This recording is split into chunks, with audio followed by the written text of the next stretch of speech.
Ang tagal ko na pong hiling magka-cellphone, di ko po maibigay.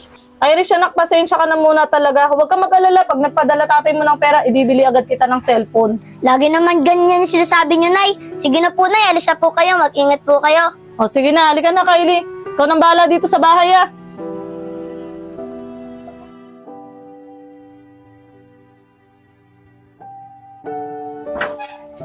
Sa wakas, natapos na yung mga gawain ko sa bahay. Makaalis ka muna habang wala pa si Nanay at si Kylie.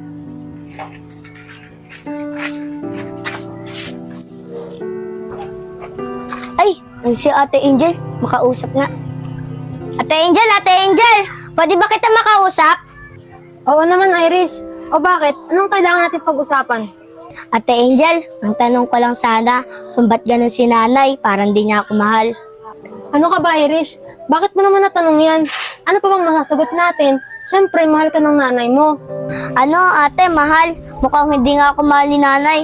Kasi, pag-aalis silang dalawa ni Kylie, si Kylie lang ang kasama. At saka yung hinihiling kong cellphone, di niya mabili. Si Kylie lang ang nabilan niya, tablet pa. Ah, nagtatampo ka. Huwag kang magtampo, Irish. Baka kasi, mas importante lang yung pangangailangan ni Kylie kaysa sa cellphone mo.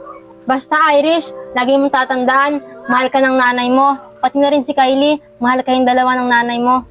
Ah, sana nga po, ate. Totoo yung sinasabi niyo na mahal ako ni Nanay. Ah, sige pa, Ate Angel, alis na po ako. Maraming salamat po ulit sa sinabi niyo.